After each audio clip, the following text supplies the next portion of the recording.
I'm here at MagFest 2019 with Andrew Lindy, who's the creator or one of the creators of Avaria. Yeah, exactly. This is Avaria Versus. It's our turn-based competitive game.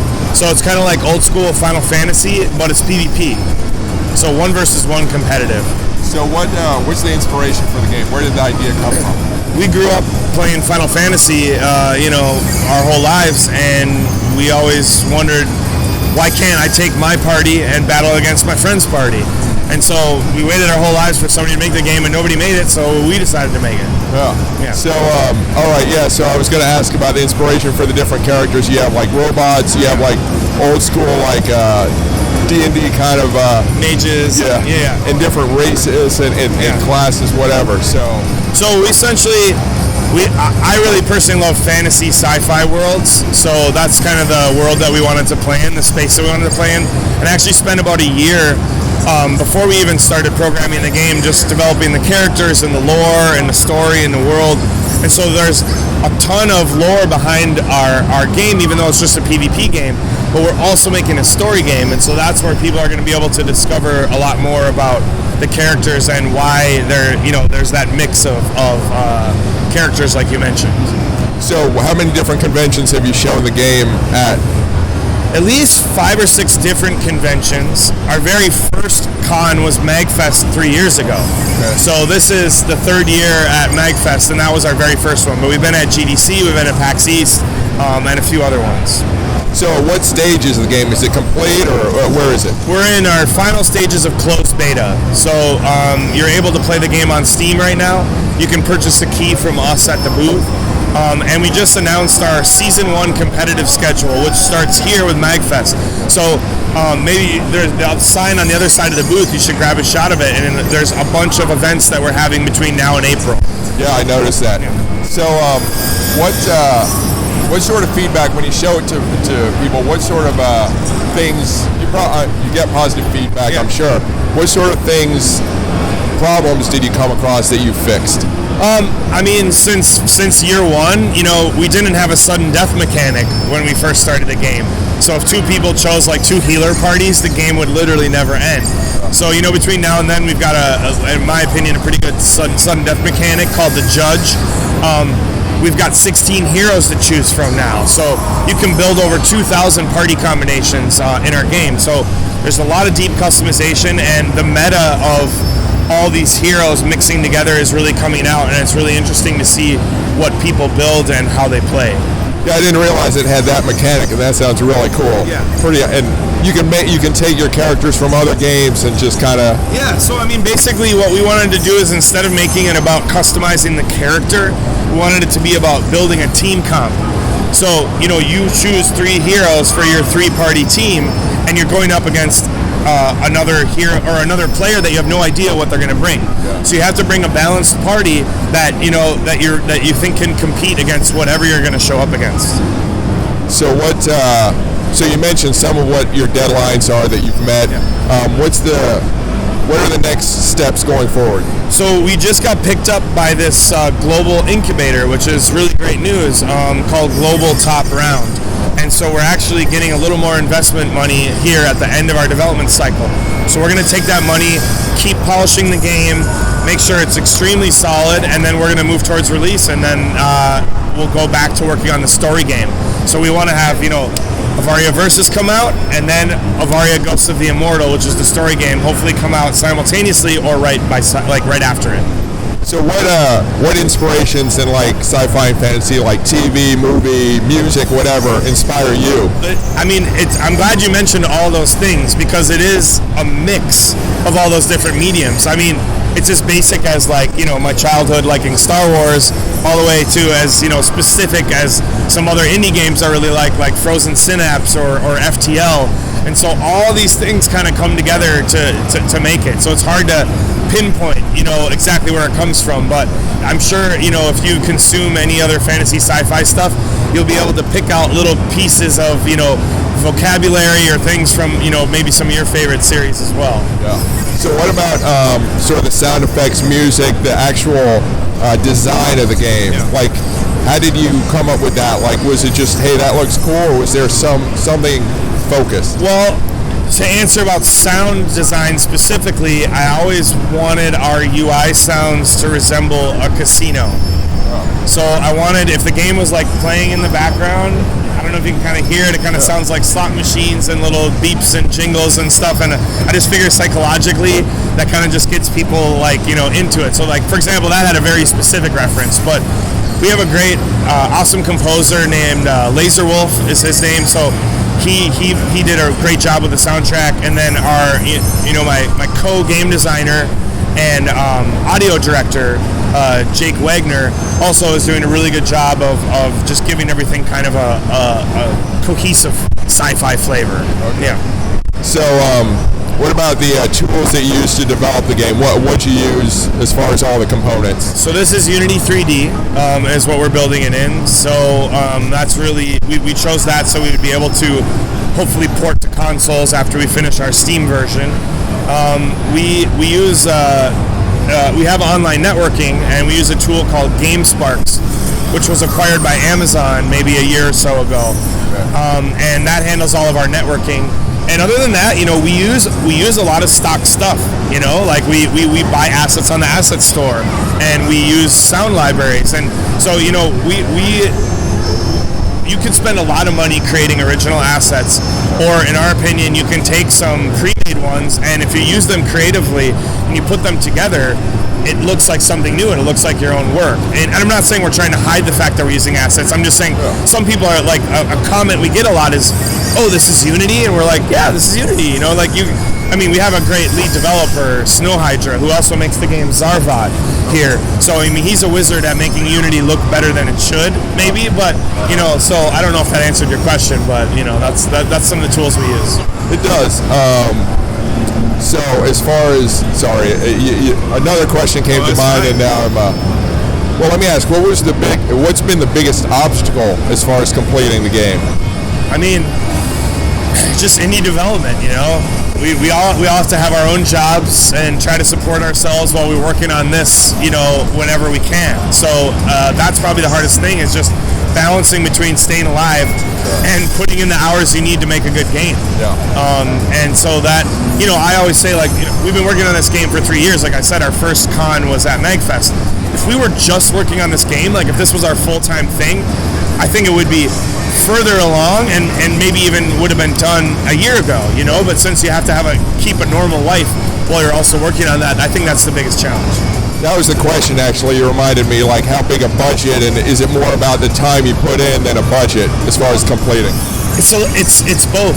Some people have budget and some people have time, and some people have a little mix of both. You know, we have a little mix of both. We have limited time because we all have full-time jobs as well, but we were lucky in lining up some investors early on with the project, and now, like I mentioned, we have this incubator coming in at the end. So you got to use that resource wisely, and you know, hire good people, and then everything kind of evens out.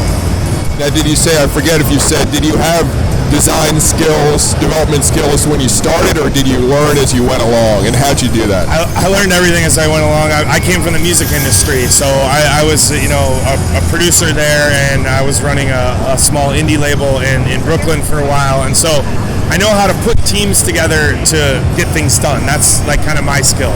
So I knew nothing about Unity. I knew nothing about making games. This is my first game. I like trial by fire, and you Google a lot of stuff, you make a lot of mistakes, and learn from them. And I think that's just how you do it. Yeah. So what's been the most enjoyable part about this whole process?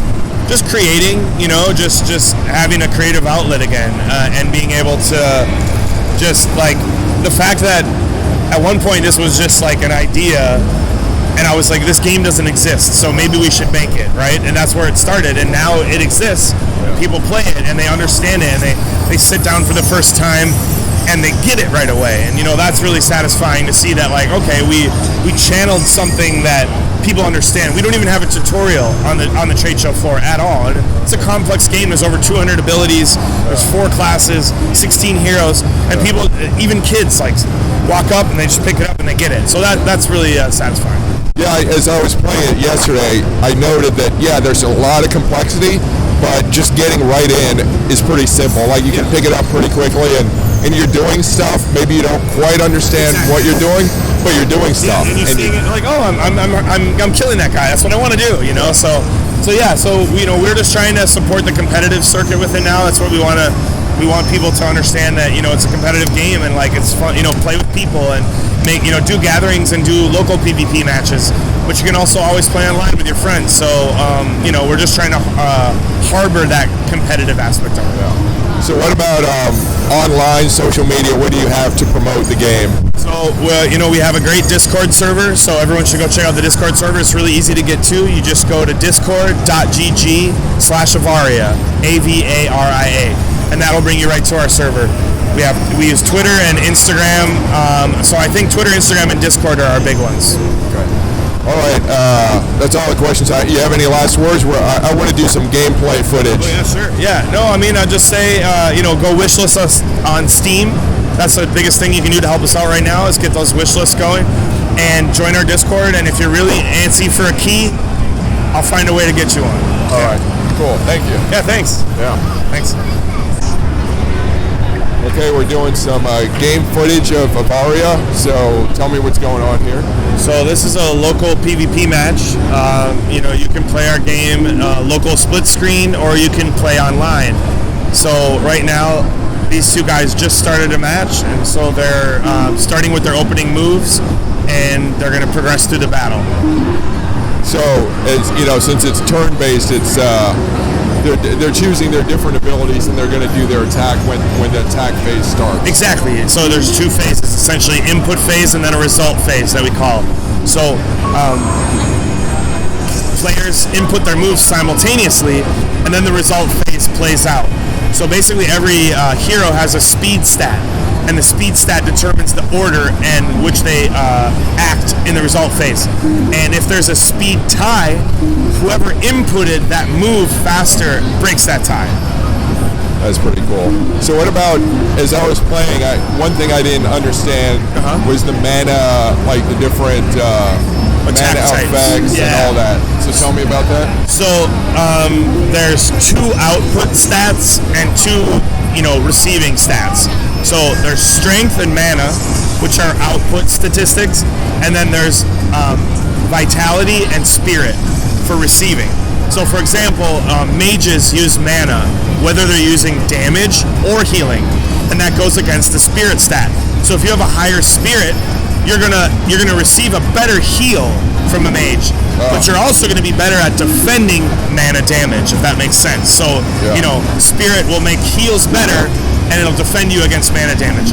Mana soldiers, which are one of our classes, they use hybrid damage, which is a mix between strength and mana. Okay. And then Eonis, which is another one of our class, just use strength. So it's really quite simple. At the end of the day, there's just two sort of output stats and two defensive stats, and that's how every interaction is calculated. And I guess as you fight, some of your ability scores can go up during the match. Yep. So if you notice, every character has a little number next to them. That's their focus level, and that's our in-game leveling mechanic. And so every time a character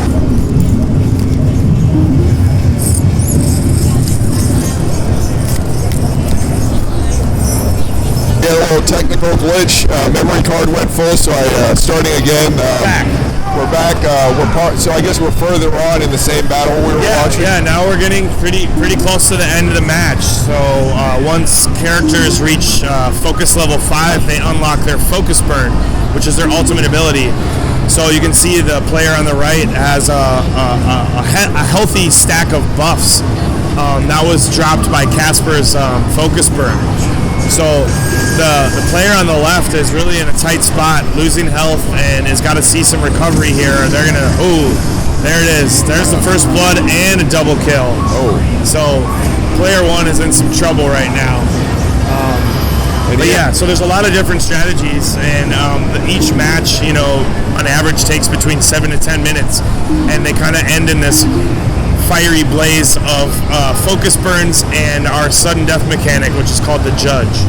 So what's the that background, that space background? Like, what's the storyline there? It's kind of funny. There's totally art missing right now. There's a glitch. I don't know what it is, but there's there's a 2D hand-painted background that you can't see. So this base background is just supposed to be the skybox. It's only supposed to see that in the sky. There's actually a wall and a beam of light that should be emanating from the back, and we're actually presently in the structure, which is the home of the Eonis, which is one of the 2 races on Evaria. Oh, okay. So, scene missing, right now. Oh, okay. So now, can they create characters that, as they level up, can they move them on to other games? No, so we want the game to be fair all the time. So, your leveling up is only within the battle. Every character starts back at level 1 every match. So we didn't want a game where people could, stay home and grind and get their characters super strong and then just come on and win all the time. We wanted it to be fair. Hey, good job, guys. You guys want to play next? Yeah, try it out. Yeah, it's a cool it's game. Turn-based, don't worry. It won't be too scary. Oh, nice, cool. So I definitely recommend, do split screen, and then you join your first. Don't pick a custom party if it's your first time playing. Just pick one of the ones that named parties. That's outside double kill. I won. It was a really good culminating turn there, though. So it was fun. Good end. Yeah. So I was going to add, sort of a thing you just said that's interesting. There was one player who seemed kind of hesitant to play this, fighting game, but it's not a game where you have to like constantly button push. Yeah. You're like creating an effect, and you can think about it. Yeah, it's I think a lot of people's reaction to turn-based games is, I think a lot of people think I don't like turn-based games or I don't play turn-based games, but we really tried our best to make the game feel kind of intense and action-y, even though it's turn-based. So it's kind of right in the middle. It's definitely not a twitchy game. You don't have to be really fast, but you do have to think on your feet, and you have to have a good understanding of the characters and really the enemy party. Understanding who you're fighting is almost more important than knowing who you are on your team. Yeah.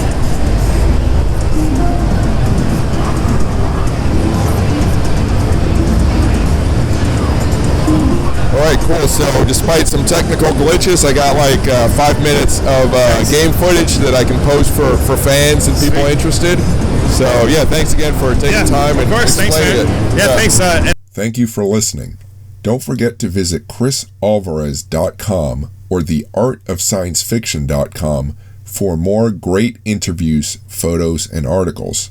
Your visits help support this podcast. Please remember that my first name, Chris, does not have an H in it. One of the best ways to provide feedback for this podcast is to rate me on iTunes. Please give me a good rating if you liked it, or feel free to give me a bad rating if you didn't.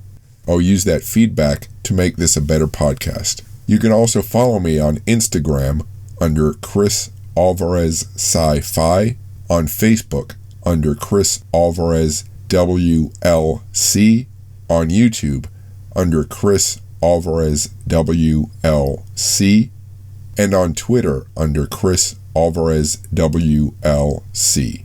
Thanks for listening, and keep imagining the future.